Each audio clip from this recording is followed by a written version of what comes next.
What's up, everybody? Today we're reacting once again to some more Blue Jay, and the video we're reacting to today is the dumbest Russian voyage no one talks about. I have no idea what this video is about.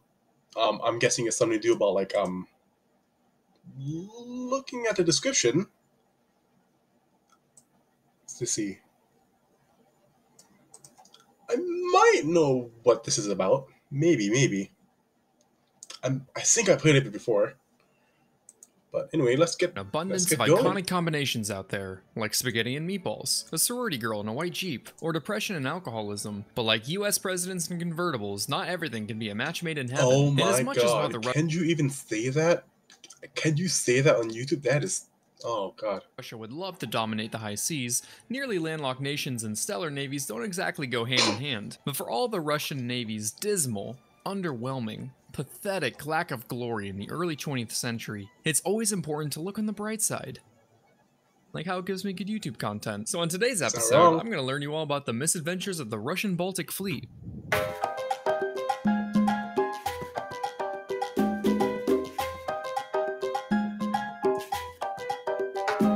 It's the turn of the 20th century, and what better way to kick off a new era than expansion? Russia is cold, which is great for things like stopping Nazis and badass TikToks, but not ideal for ports. Having your port turn to ice every winter is what those of us more versed in nautical terms would call not very cash money. The Russian Empire notices China has a pretty nifty port with, get this, warm water. However, there's this pesky little thing called a border in the way. But that's okay, China isn't European, it's not a real country, so Russia takes control and gets the Qing to lease in the port. Japan doesn't like what they see, so they meet with Russia and are all like, "Hey, vodka boy, invading China is our thing." But Russia won't share, leaving diplomacy dead in the water. But that's okay, the new DLC just dropped and everyone's just itching to try out their new toys. So the Japanese attack Port Arthur. They're talking about the Russo-Japanese War. Okay.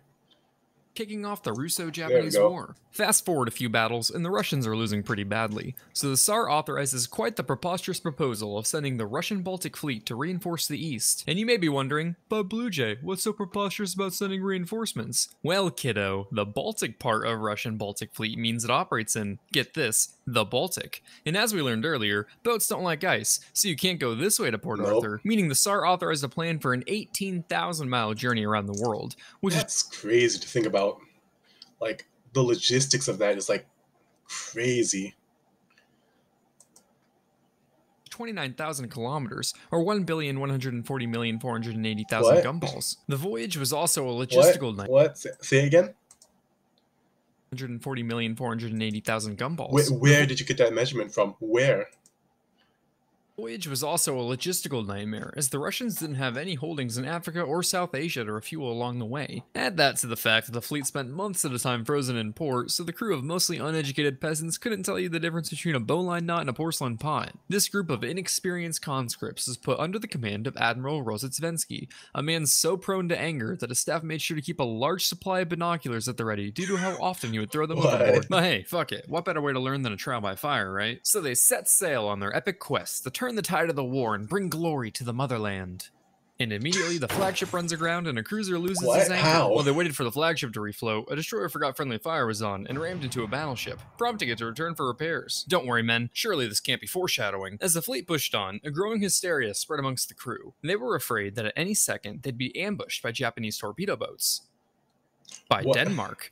This is where the war is, if you forgot. But the crewmen didn't have time to worry about things as frivolous as logic, so when two fishermen approached the fleet to deliver a message, they opened fire. The two fishermen survived the false alarm without a scratch thanks to the horrible standards of the Russian gunnery. As for their message, they informed Rear Admiral Rozhetsvensky that he'd been promoted to Vice Admiral.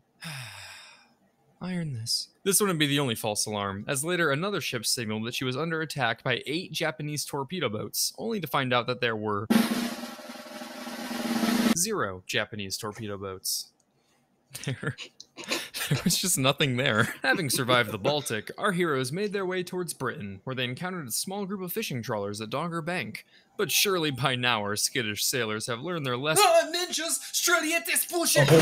Chaos ensued as the Russians laid down hellfire upon the unsuspecting fishermen. The Russians are going bonkers. Some run around the deck aimlessly waving cutlasses to repel imaginary boarding parties, while others just cuddle up on the deck with life jackets, accepting their demise. Keep it up, men!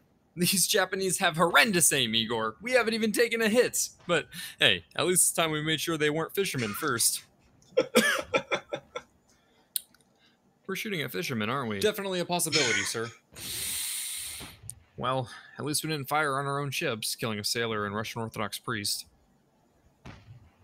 The British trawler fleet were sitting ducks as their nets in the water prevented a hasty escape, and the Russians fired at them for 20 minutes before realizing their mistake. While this sounds like the setup for a massacre, you forget our heroes are about as effective as a guy holding a fish on Tinder, sinking only one trawler and damaging 2 of their own ships. The battleship Oriole really captured the spirit of a TikTok pickup artist, reportedly shooting 500 shots without scoring a single hit. 2 fishermen and 2 Russians died in the mayhem, so at least the survivors can brag at the local pub that they tied with the Russian Navy. This event became known as the Dogger Bank incident and nearly ignited a war between Russia and Britain. The Brits just settled for revoking their access to the Suez Canal, forcing the Russians to make a slight tweak in their course. The slow, coal-powered fleet made its way towards Africa, attacking more civilians and cutting underwater telegraph cables along the way. They met up with some German supply ships to refuel due to the aforementioned lack of African holdings to make port. What nice friends, those Germans. I'm sure their relationship will last. Africa's pretty big, almost as big as my self-loathing, so they took on double loads of coal and kept giant piles of the stuff just sitting on deck. Definitely the kind of thing to land you an EPA audit.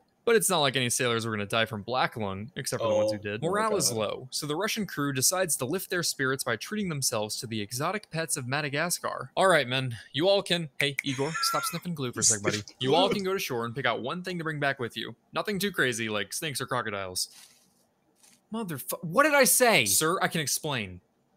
Watch it throw back the shot at Tito's. The ship became a floating zoo as the crew brought on a bunch of animals to roam the deck freely, including a crocodile and a venomous snake, which apparently took a liking for vodka. Panic followed shortly when the snake wrapped itself around guns. Snakes can drink vodka? Huh. You learn something new every day. A commanding officer. One sailor gifted the admiral a parrot, which soon took after his rather extensive vocabulary of Russian curses. The flagship soon became overrun with chameleons who would frequently go missing due to their ability to seamlessly camouflage. Hey Igor, have you seen Comrade Camo? I can't find the little guy anywhere. No, I don't think so. Have you seen him private? Yeah, I don't think you've seen him either. But a good zoo isn't complete without an underwater exhibit. And luckily for them, the cooling plant on their refrigeration ship broke down, forcing them to dump all their meat into the ocean, and giving them a nice following of sharks. At one point, the fleet was holding one of many funerals for a sailor who died of illness. During the ceremony, the Kamchatka fired a gun salute. Excellent work, gentlemen. Hey, say, you boys did make sure to load blanks, right? Yes, sir. Yeah. What? Igor, you're looking kind of pale there, buddy. After some more shenanigans, like foiling a mutiny and receiving a shipment of These sailors are so terrible. Like, what? How do you manage to make this many mistakes and not learn from them? And coats instead of ammo. Crazy. Admiral Rozhetsvensky realized that they were approaching Japan. Oh shit, that's right. I didn't train them. So he decided to run some gunnery practice. You did not. Oh my god, you did not train them. Like, I don't know what to say. It's on a stationary target. Miraculously, our group of misfits managed to score a single hit on the ship towing the target. At least they hit something. Potato, potato. At long last, the Baltic fleet closes in on Japan, approaching the Tsushima Strait during the night. The fleet extinguishes their lights to maintain stealth, all except for the Orel, which, as a hospital ship, kept them burning in accordance with the rules of war. The Orel comes upon a Japanese ship in the dark. And finally, after an extensive list of false alarms attacking fishermen and merchants alike across half of the high seas, they come across an actual Japanese vessel and determine it to be Russian. So they use their lights to communicate with it.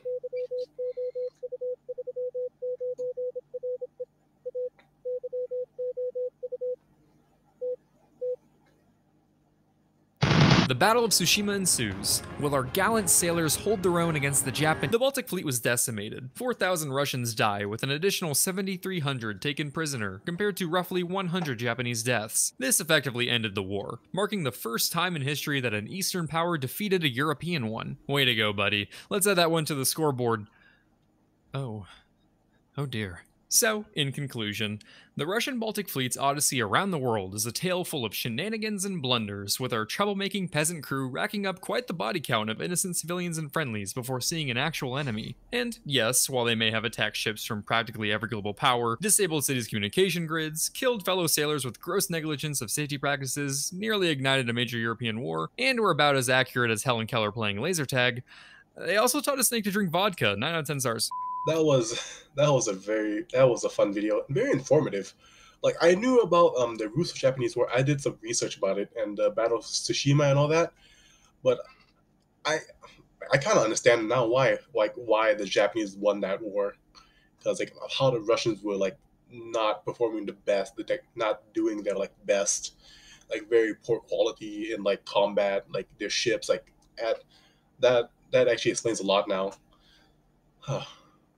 Well, thank you guys for watching. Like and subscribe if you like this video, and like and subscribe for the original video too. Blue Jay is it's a very cool YouTube channel. Go check it out, and well, yeah. Hope you guys have a good day.